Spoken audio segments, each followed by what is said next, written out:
Hello everyone, welcome back. എന്തെല്ലാവരുടെ വിശേഷം? സുഖമല്ലേ? ഞാനും ഇവിടെ സുഖമായിട്ട് അടിപൊളിയായിട്ട് പോകുന്നുണ്ട്. സോ ഇന്നത്തെ വീഡിയോ എന്ന് പറയുന്നത് മൈ തേർഡ് ട്രൈമസ്റ്റർ വ്ലോഗ്. എൻ്റെ പ്രഗ്നൻസി ജേർണി എന്ന് പറയുന്നത് സ്മൂത്ത് ആയിരുന്നില്ല. എൻ്റെ ഫസ്റ്റ് ട്രിമസ്റ്റർ വളരെ ഡിഫറെൻ്റ് ആയിരുന്നു. സെക്കൻഡ് ട്രിമസ്റ്റർ അതിനേക്കാൾ അപ്പുറമായിരുന്നു. തേർഡ് ട്രിമസ്റ്റർ വേറൊരു മൂഡായിരുന്നു. പക്ഷേ ഇതിലൊക്കെ ഞാൻ കണ്ട ഒരു കാര്യം എന്താണെന്ന് വെച്ചാൽ, ഞാൻ എന്നെ തന്നെ ആക്റ്റീവ് ആക്കാൻ വേണ്ടി ശ്രമിച്ചിട്ടുണ്ട്. എൻ്റെ മൈൻഡ് സെറ്റൊക്കെ കുറച്ചും കൂടി തോട്ട്ഫുള്ളായിട്ട് എനിക്ക് തോന്നിയിരുന്നു. അപ്പോൾ എന്തായാലും ഇന്നത്തെ വീഡിയോയിൽ ഞാൻ ഉൾപ്പെടുത്തിയിരിക്കുന്നത് എന്തൊക്കെയാണെന്ന് വെച്ചാൽ, കുറച്ച് പ്രിപ്പറേഷൻസ്, കുറച്ച് കെയറിങ്, അങ്ങനെയുള്ള കുറച്ച് കാര്യങ്ങളൊക്കെയാണ്. So hope you would like this video. So keep watching.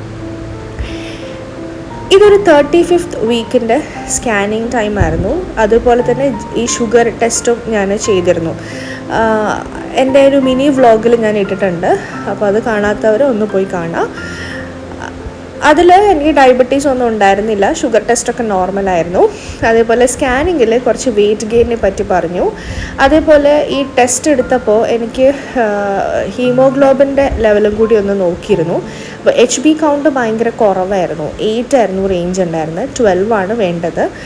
അപ്പോൾ എനിക്ക് അയൺ ടാബ്ലറ്റ് 2 times കഴിക്കാൻ പറഞ്ഞു. പ്ലസ് ഞാൻ കഴിച്ചതായിട്ടുള്ള കാര്യങ്ങളാണ് ഇതൊക്കെ: പോമഗ്രാനൈറ്റ്സ്, അതേപോലെ ഫിഗ് ആൻഡ് ഡേറ്റ് സ്മൂത്തി, അതേപോലെ റാഗിൻ്റെ കുറുക്ക് കഴിച്ചിരുന്നു. റാഗി വെച്ച് പുട്ടുണ്ടാക്കി കഴിക്കാം. പിന്നെ അതുപോലെ ഡേറ്റ് സിറപ്പ്, ലീഫി വെജിറ്റബിൾസ് ഒക്കെ വളരെ നല്ലതാണ്. അപ്പോൾ ഇതെല്ലാം ഒരു ദിവസം കഴിച്ചതല്ല കേട്ടോ, എല്ലാ ദിവസവും ഇങ്ങനെ മാറ്റി മാറ്റി കഴിക്കുന്ന കാര്യമായിരുന്നു. അങ്ങനെ ഇരിക്കുമ്പോൾ എനിക്ക് വോമിറ്റിംഗ് ഒക്കെ വന്നിരുന്നു. അപ്പോൾ അങ്ങനെ ഞാൻ ഹോസ്പിറ്റലൈസ്ഡ് ആയിട്ടുള്ള സിറ്റുവേഷൻസൊക്കെ ഉണ്ടായിട്ടുണ്ട്. അപ്പോൾ ഈ വോമിറ്റിംഗ് വരാനുള്ള കാരണം എന്താണെന്ന് വെച്ചാൽ, ഈ അയൺ ടാബ്ലറ്റ് 2 times കഴിക്കുമ്പോൾ ചിലവർക്ക് ഉണ്ടാകുന്ന സൈഡ് എഫക്ട്സ് ആണ്. അപ്പോൾ അതിനൊരു ഗ്യാസ് ടാബ്ലറ്റ് അവർ തരും. അതിനുശേഷം നമ്മൾ ഡിസ്ചാർജ് ചെയ്തതിന് ശേഷം എനിക്ക് ഗ്യാസ് ടാബ്ലറ്റ് തന്നിരുന്നു. അങ്ങനെ അത് കഴിച്ചപ്പോൾ പിന്നെ അത് ഓക്കെ ആയി. അതേപോലെ തന്നെ ഈ അയൺ ടാബ്ലറ്റ് കഴിക്കുമ്പോൾ ഉണ്ടാകുന്നതാണ് ഈ ഹാർട്ട് ബേണിങ് ഇഷ്യൂസ്. അതും ഈ ഗ്യാസ് ടാബ്ലറ്റോട് കൂടി മാറിക്കോളും. അതിൻ്റെ പേരൊക്കെ എനിക്കറിയാം, പക്ഷേ ഡോക്ടറുടെ റെക്കമെൻഡേഷൻ പ്രകാരം മാത്രം നിങ്ങളത് ചെയ്താൽ മതി. ഓക്കെ. പിന്നെ ഞാൻ പറഞ്ഞല്ലോ ബേബിയുടെ വെയിറ്റ് ഗെയിനെ പറ്റി. അപ്പോൾ അതുകൊണ്ട് തന്നെ ഡോക്ടർ ഒരു ഡയറ്റ് പറഞ്ഞു. അതിൻ്റെ മുന്നോടിയായിട്ടാണ് ഈ കാര്യങ്ങളൊക്കെ ഞാൻ ചെയ്യുന്നത്.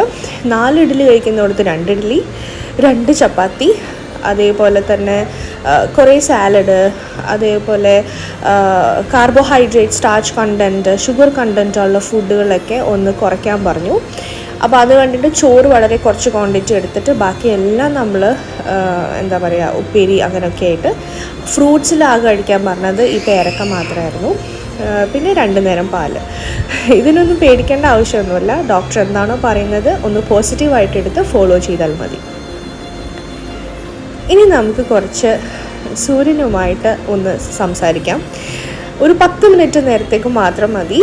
Especially for the pregnant ladies, as per the recent report of times of ഇന്ത്യയുടെ ഇതനുസരിച്ച് പറയപ്പെടുന്നത് ഒരു 10 മിനിറ്റ് നമ്മൾ കൊണ്ടാൽ മതി. അപ്പോൾ ഒന്ന് കൊള്ളാം. Oil massages. നമുക്കറിയാം നമ്മുടെ ബോഡി ഭയങ്കര വീക്കായിരിക്കും. കാരണം 7th month മുതലേ നമുക്ക് ലെഗ് ക്രാംസ് ഉണ്ടാവും. ഒരു 8th month ആകുമ്പോഴത്തേക്കും അതിനേക്കാൾ അപ്പുറമായിരിക്കും. ലാസ്റ്റൊക്കെ ആകുമ്പോഴത്തേക്കും നമുക്ക് എങ്ങനെയെങ്കിലും ഒന്ന് ഡെലിവറി ചെയ്താൽ മതിയെന്നുണ്ടാവുള്ളൂ അല്ലേ. അപ്പോൾ ഈ ഒരു ടൈമിലൊക്കെ ഞാനിങ്ങനെ ചെറുതായിട്ടൊക്കെ മസാജൊക്കെ ചെയ്തിരുന്നു. ഭയങ്കര ഹാർഷ് മസാജൊന്നും ചെയ്യേണ്ട. എസ്പെഷ്യലി ബ്രസ്റ്റ് നിപ്പിൾ മസാജ് നിങ്ങൾ 8th month മുതൽ ചെയ്ത് തുടങ്ങണം. അല്ലാന്നുണ്ടെങ്കിൽ ബ്രേക്കേജ് വരും. അത് ഫസ്റ്റ് ആണെങ്കിലും സെക്കൻഡ് ബേബി ആണെങ്കിലും. ഒരുപാട് സന്തോഷത്തോടു കൂടിയും ആൻസൈറ്റിയോടു കൂടി ചെയ്തിട്ടുള്ളൊരു സംഭവമാണ് ഈ ഹോസ്പിറ്റൽ ബാക്ക് പാക്കിംഗ് എന്ന് പറയുന്നത്. എൻ്റെ ഫസ്റ്റ് ബേബിക്ക് ഞാൻ ഇതൊന്നും ചെയ്തിരുന്നില്ല, കാരണം ഭയങ്കര പേടിയൊക്കെ ആയിരുന്നു. പക്ഷേ സെക്കൻഡ് ബേബിക്ക് ഞാൻ ഇതൊക്കെ ചെയ്തു കേട്ടോ. എന്താണെന്ന് വെച്ചാൽ പറഞ്ഞുകൊടുത്ത് വെച്ച് വരട്ടെ എന്നുള്ള രീതിക്കായിരുന്നു ഞാനെല്ലാം ചെയ്തിരുന്നത്. നന്നായിട്ട് വാഷൊക്കെ ചെയ്ത് അയൺ ചെയ്ത് ലേബലൊക്കെ ചെയ്ത് ഞാൻ അതേപോലെ സിപ്പ് ലോക്കിലാക്കിയിട്ട് എടുത്തു വെച്ചിരുന്നു. അപ്പോൾ ഇങ്ങനെയൊക്കെ ചെയ്ത് വെക്കുന്നത് വളരെയേറെ നല്ലതാണ്. കാരണം നമ്മൾ ഈ ലാസ്റ്റ് മൊമെൻ്റൊക്കെ ആകുമ്പോഴത്തേക്കും പെയിനൊക്കെ വന്നു കഴിഞ്ഞാൽ നമുക്ക് ഇതെടുത്തിട്ട് അങ്ങോട്ട് പോയാൽ മതിയല്ലോ. അപ്പോൾ അങ്ങനെ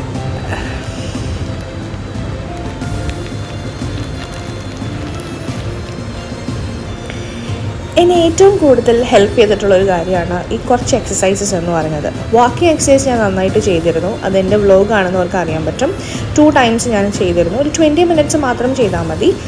പിന്നെ എൻ്റെ ഡോക്ടർ പറഞ്ഞതാണ് 37th വീക്കിന് ശേഷമാണ് കേട്ടോ ഡോക്ടർ ഇതൊക്കെ പറഞ്ഞത്. സ്റ്റെപ്സ് ടേക്ക് ചെയ്യാനും അതേപോലെ തന്നെ സ്ക്വാട്ട്സും പിന്നെ ബട്ടർഫ്ലൈ പോസസ് ഒക്കെ ചെയ്തിരുന്നു. പിന്നെ ബ്രീതിങ് എക്സസൈസൊക്കെ ഞാൻ നന്നായിട്ട് ചെയ്തിരുന്നു. കാരണം നമുക്ക് നന്നായിട്ട് പുഷൊക്കെ ചെയ്യാനുള്ളതല്ലേ. ഇതേപോലത്തുള്ള ഹാർഷ് എക്സസൈസൊക്കെ ചെയ്യേണ്ടത് ഡോക്ടറിൻ്റെ റെക്കമെൻഡേഷൻ പ്രകാരം മാത്രമായിരിക്കണം കേട്ടോ. അതിന് മുന്നേ ഒന്നും ഞാൻ പറഞ്ഞതൊന്നും കേട്ട് പോയി ചെയ്യരുത്. വാക്കിംഗ് ചെയ്യുന്നതിന് പ്രശ്നമൊന്നുമില്ല. ഇനി കുറച്ച് ഫോട്ടോസ് ആവാം നമ്മളുടെ ഒരു ഓർമ്മയ്ക്ക്. ഇപ്പോൾ ഇത്തെ അവസ്ഥ എന്താണെന്ന് വെച്ചാൽ എനിക്ക് പ്രത്യേകം അറിയാം. കാരണം നമുക്ക് എവിടെ നോക്കിയാലും പെയിൻ ആയിരിക്കും. പിന്നെ അതേപോലെ തന്നെ ഓരോ ഡൗട്ട്ഫുൾ ആയിട്ടുള്ള ഒരു സിറ്റുവേഷനിലായിരിക്കും. കാരണം ഇതാണോ കോൺട്രാക്ഷൻസ്, ഇതാണോ ബ്രാക്ഷൻ ഹിക്സ് എന്നൊക്കെ ഉള്ള പോലെ എന്താണെങ്കിലും കംഫർട്ടബിൾ ആയിട്ടുള്ള ആൾക്കാരായിട്ട് കമ്മ്യൂണിക്കേറ്റ് ചെയ്യാൻ വേണ്ടി ശ്രമിക്കാം. നിങ്ങൾക്ക് മോട്ടിവേഷൻ തരുന്ന ആൾക്കാരായിട്ട് കമ്മ്യൂണിക്കേറ്റ് ചെയ്യുക. അതുപോലെ ഡോക്ടറിനോട് ഒന്നും മറച്ചു വയ്ക്കാതിരിക്കുക, എല്ലാം പറയാം. അപ്പോൾ സേഫായിട്ടുള്ള ഒരു ഡെലിവറി ആശംസിച്ചുകൊണ്ട് ഇന്നത്തെ വീഡിയോ ഞാൻ അവസാനിപ്പിക്കുന്നു. So thank you for watching. By.